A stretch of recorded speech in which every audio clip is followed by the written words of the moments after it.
Una chica de 16 años, que vivía en la misma casa con sus padres y su hermana menor, se fue a dormir a su habitación. Por la mañana, la encontraron muerta.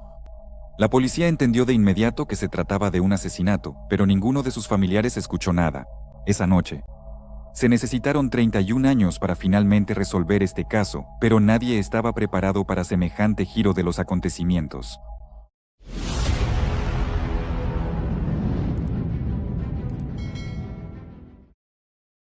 Fawn Cox nació el 24 de marzo de 1973 en Kansas City, estado de Missouri.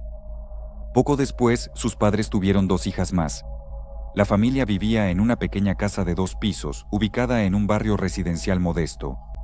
Desde pequeña, ayudaba a sus padres a cuidar de las hermanas menores, asistía regularmente a la iglesia y le apasionaba la natación.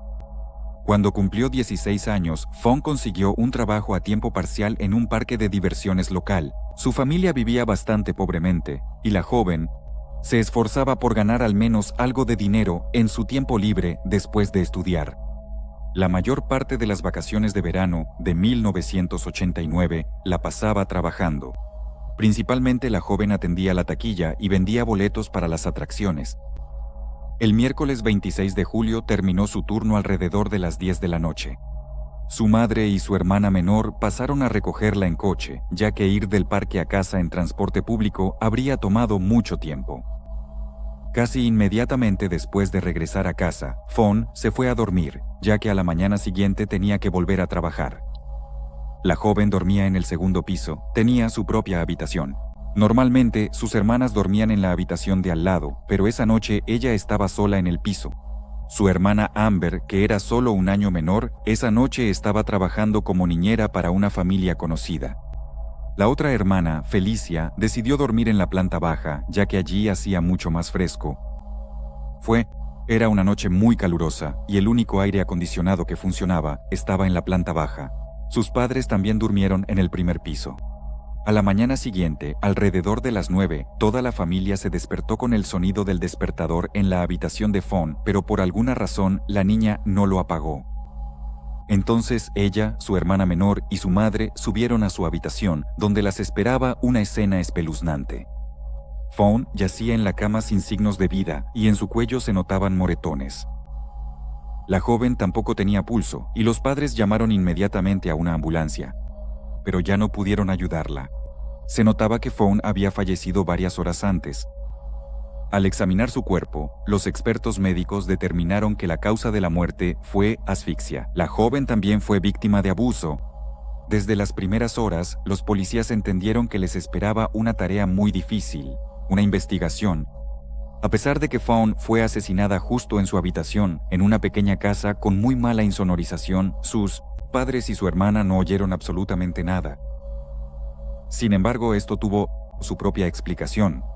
El aire acondicionado en la planta baja era viejo y funcionaba muy ruidosamente, tapando cualquier otro sonido en la casa. La única rareza que notó esa noche fue la hermana de Fawn. Su caniche se comportaba de manera inquieta y ladraba, pero no le dieron mayor importancia a esto. Atribuyeron ese comportamiento al hecho de que la perra estaba embarazada. Al examinar la escena del crimen, la policía hizo varios descubrimientos importantes. Según su versión, los atacantes o el grupo de criminales entraron en la casa por una ventana del segundo piso que daba al patio trasero. Cerca de la casa había un viejo remolque estacionado, por el que se podía subir fácilmente al tejadillo de la ampliación, que estaba casi al mismo nivel que la ventana. La propia ventana se había dejado abierta, ya que en el segundo piso no había aire acondicionado, y había que buscar alguna manera de combatir el calor. En la habitación de Favene, los expertos encontraron las primeras pistas importantes. Varios cabellos cortos, pequeñas manchas de sangre y rastros de semen en la sábana de su cama. Todo esto fue enviado al laboratorio para su análisis. Además de esto, desaparecieron varias cosas de la casa, incluyendo radios, una consola de videojuegos Nintendo y un radiocasete estéreo. Algunos otros objetos fueron encontrados en el suelo frente a la casa. Todo parecía como si el ladrón los hubiera arrojado por la ventana para llevárselos consigo, pero por alguna razón los dejó allí. Los detectives también descubrieron que varios objetos habían sido sacados del armario en la habitación contigua del segundo piso. Según ellos, el criminal se escondía en ese armario, esperando a que todos los habitantes de la casa se durmieran. Normalmente, en esa habitación dormían las hermanas Fawn, pero no esa noche. Por esa razón, nadie notó los objetos que habían sido sacados. La policía logró encontrar otra pista extraña. En la habitación de Fawn encontraron una vieja gorra militar. Todos sus familiares afirmaron que nunca habían visto ese objeto en posesión de la joven, por lo que los detectives supusieron que el asesino podría haber olvidado la gorra en la escena del crimen. A pesar de la considerable cantidad de pruebas, la policía no pudo identificar rápidamente a los sospechosos. El problema es que en 1989 la prueba de ADN estaba poco desarrollada y no existían bases de datos genéticas comunes en ese entonces. El detective Benjamin Caldwell, quien se encargaba de este caso, propuso la principal versión de lo sucedido. En su opinión, realmente podría haber habido varios atacantes y debían conocer bien esa casa. ¿Cómo, en la oscuridad total, pudieron llegar al segundo piso por el patio trasero y además debían conocer la disposición de las habitaciones? El siguiente paso de la policía fue buscar testigos. Interrogaron a los vecinos, amigos y familiares de Fawn, pero todo esto no dio ningún resultado. Los detectives se enfrentaban a un problema importante. El barrio donde se encontraba esa casa era bastante pobre y tenía un alto índice de criminalidad. En él operaban varias bandas criminales y sus miembros. Era bastante difícil llevarlos ante la justicia. Un mes después del asesinato de Fawn, el caso finalmente comenzó a avanzar. La policía consiguió un testigo que les señaló a 3 sospechosos. Este testigo conocía una serie de detalles importantes que la policía nunca había hecho públicos. Por eso, su testimonio fue tomado en serio. Los sospechosos resultaron ser 3 adolescentes, uno de los cuales estudiaba en la misma clase que Fawn. Fueron arrestados e interrogados, pero los chicos negaron su implicación en el asesinato. Durante el registro en la casa de uno de ellos, la policía encontró objetos robados de la habitación de la víctima. Eso fue suficiente para presentar cargos contra los 3 de asesinato. Pero incluso aquí, los detectives se llevaron una decepción. En primer lugar, el testigo de repente se retractó de sus palabras y dejó de cooperar con la policía. En segundo lugar, el análisis de ADN, cabellos, sangre y semen encontrados en la escena del crimen no mostró una coincidencia inequívoca con las muestras de los sospechosos. En aquellos años, los expertos aún no podían establecer una coincidencia exacta de las muestras, y todas sus pruebas arrojaban resultados controvertidos. En otras palabras, el análisis no podía confirmar ni una coincidencia total ni una discrepancia garantizada. A pesar de esto, la policía logró obtener información útil de uno de los detenidos. En uno de los interrogatorios confesó que aquella noche efectivamente entró en la casa de FAVN en compañía de otros chicos y robó algunas cosas. Describió cómo se coló al segundo piso por el alero del cobertizo e incluso reveló detalles desconocidos. Según él, cuando tiró el magnetófono por la ventana, se le desprendió la manija. El chico la escondió bajo un arbusto cercano y la policía realmente encontró ese objeto en ese mismo lugar. Pero el joven pronto se retractó de sus palabras y dejó de cooperar con la investigación, por lo que su confesión no pudo ser utilizada en el tribunal. Debido a todo esto, la policía tuvo que dejar en libertad a estas personas, y la investigación volvió a un punto muerto. Lo más probable es que los testigos simplemente fueron intimidados. Pero sin su testimonio en el tribunal, el caso prácticamente no tenía ninguna posibilidad. Solo se sabe que uno de ellos pasó 8 meses en prisión por robar objetos de la casa de Fawn.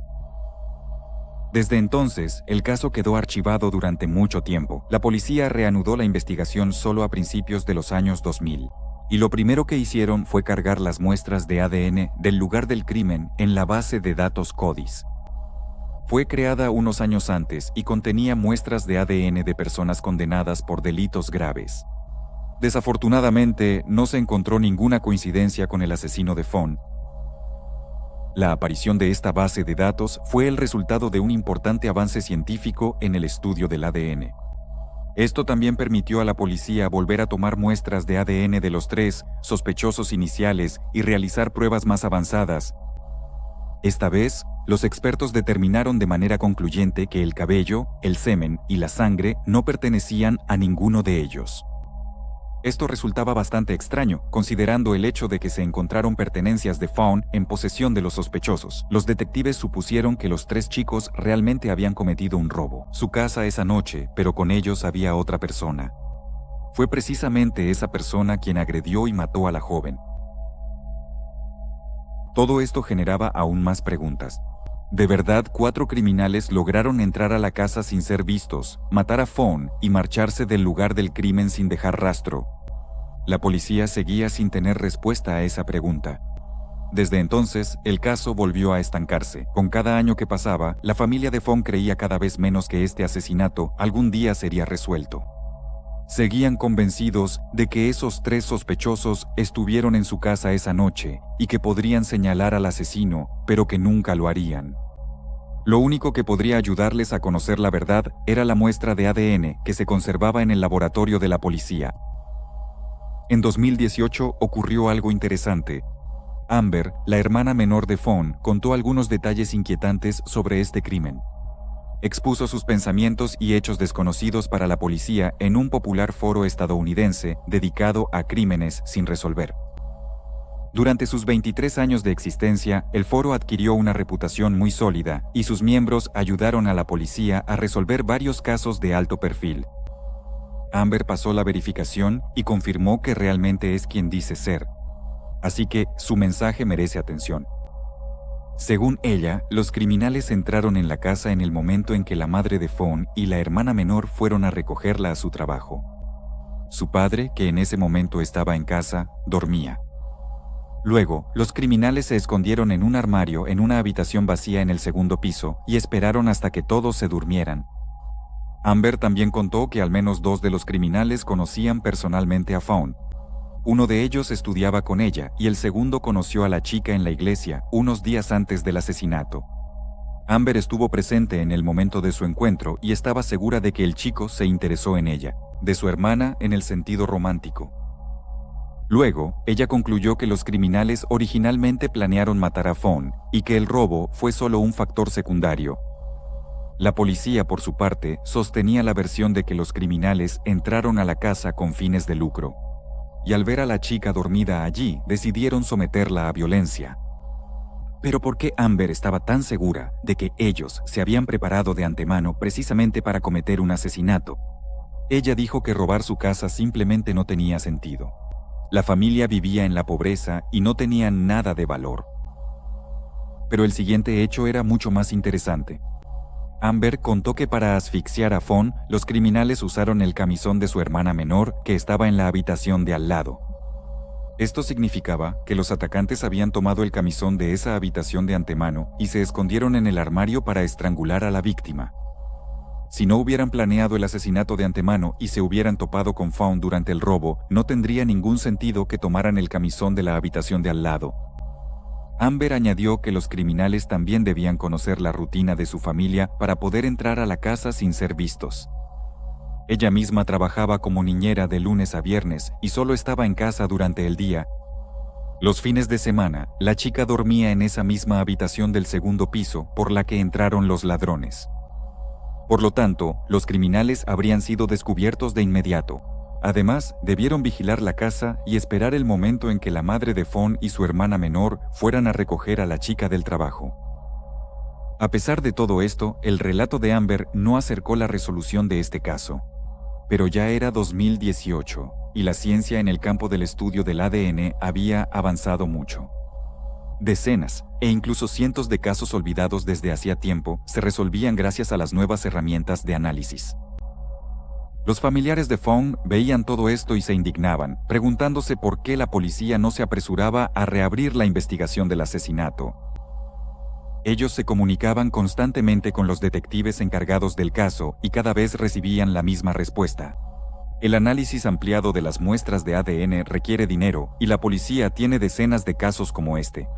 Por esta razón, a los familiares solo les quedaba esperar a que llegara su turno y se asignara la financiación. Pero decidieron tomar la iniciativa y en 2019 lanzaron una campaña de recaudación de fondos. La familia quería cubrir por completo los gastos del análisis de las muestras de ADN y además ofreció una recompensa de $10,000 por cualquier información que condujera a la captura del criminal. Gracias a que este caso fue activamente cubierto por los medios y los familiares, ofrecieron numerosas entrevistas, muchas personas solidarias respondieron a las solicitudes de ayuda. La familia reunió la suma necesaria bastante rápido, pero incluso aquí les esperaba una decepción. El departamento de policía se negó a iniciar esta investigación a expensas de los familiares de la víctima. El detective principal explicó que en una situación así, inevitablemente surgiría un gran problema.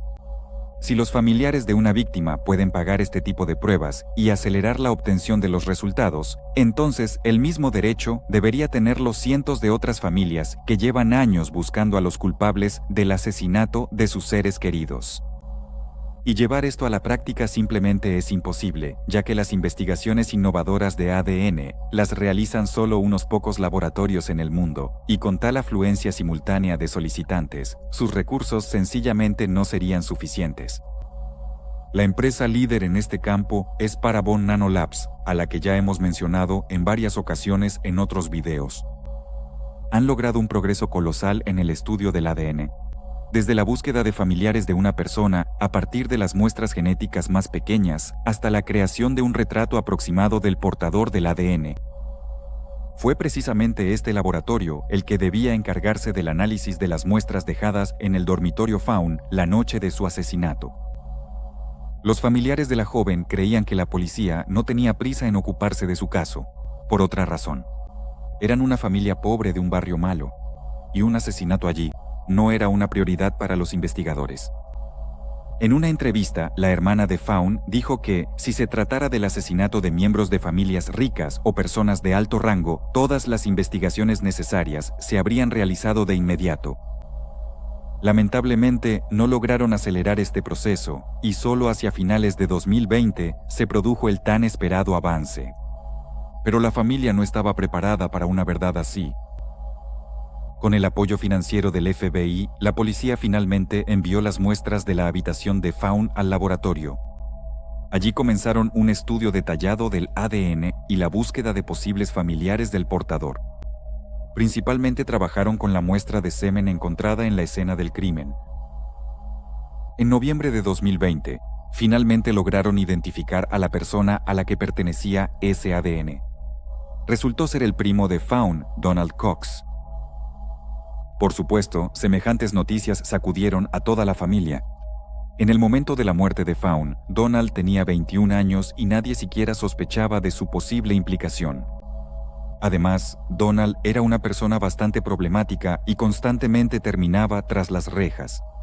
Fue juzgado por delitos menores, como robos y posesión de sustancias prohibidas. Desafortunadamente, en aquellos años a los delincuentes de este tipo aún no se les tomaban muestras de ADN. De lo contrario, este caso se habría resuelto mucho antes. En 2006, Donald falleció por una sobredosis, pero la policía investigó su muerte, ya que algunas circunstancias les parecieron sospechosas. Fue precisamente gracias a esta investigación que se conservó una muestra de su ADN, pero no se ingresó en la base de datos del FBI, ya que en ese caso el hombre era la víctima y no el criminal. Tan pronto como los expertos informaron a la policía sobre su descubrimiento, compararon esta muestra con el semen encontrado en la escena del asesinato y obtuvieron una coincidencia del 100%. A pesar de toda la dureza de este descubrimiento, los familiares de Fawn obtuvieron la respuesta a la pregunta que los atormentó durante 31 años. Pero en toda esta historia quedó un punto muy importante. Numerosas pruebas indican que aquellos 3 sospechosos iniciales también estuvieron en la casa de Fawn esa noche. Ahora quedaba claro cómo los criminales conocían también la casa y la rutina de la familia. Donald era un invitado frecuente en su casa y conocía todos esos detalles. Sin embargo, la policía cerró el caso y no se presentaron nuevos cargos contra estos 3 hombres. La hermana de Fawn declaró que no ve sentido en forzar una confesión de ellos, aunque estas personas estuvieron en la casa esa noche. Es posible que ni siquiera hayan sido testigos del propio asesinato. Donald bien pudo haberse quedado solo en la casa y solo después atacar a Fawn. Felicia añadió que esos 3 sospechosos ya habían pagado por lo que hicieron. Durante todo ese tiempo en que el caso permaneció sin resolverse, todo el vecindario estaba 100% seguro de su culpabilidad. Por eso, la actitud hacia ellos era extremadamente negativa, con todas las consecuencias que eso conlleva. Según la hermana de Fawn, su vida quedó prácticamente destruida. Además, ya después de que se cerró el caso, se supo que la policía inicialmente se enteró de estos sospechosos por la familia de uno de ellos. Los familiares notaron que entre sus cosas había una consola Nintendo y recordaron que una igual había sido robada de la casa de Fawn. Esto se mencionó en las noticias, sí, y cada habitante del barrio ya conocía todos los detalles. En cualquier caso, demostrar su culpabilidad simplemente es imposible, y los familiares de la víctima finalmente saben el nombre del asesino. Vivió 17 años sin recibir ningún castigo por lo que hizo. Y todo ese tiempo, como si nada hubiera pasado, seguía relacionándose con la familia. Pero al final, su adicción a las sustancias prohibidas lo llevó a la tumba y ya no representaba una amenaza para nadie. Compartan su opinión sobre esta historia en los comentarios. Y tampoco olviden darle like si les gustó el video. Gracias por ver.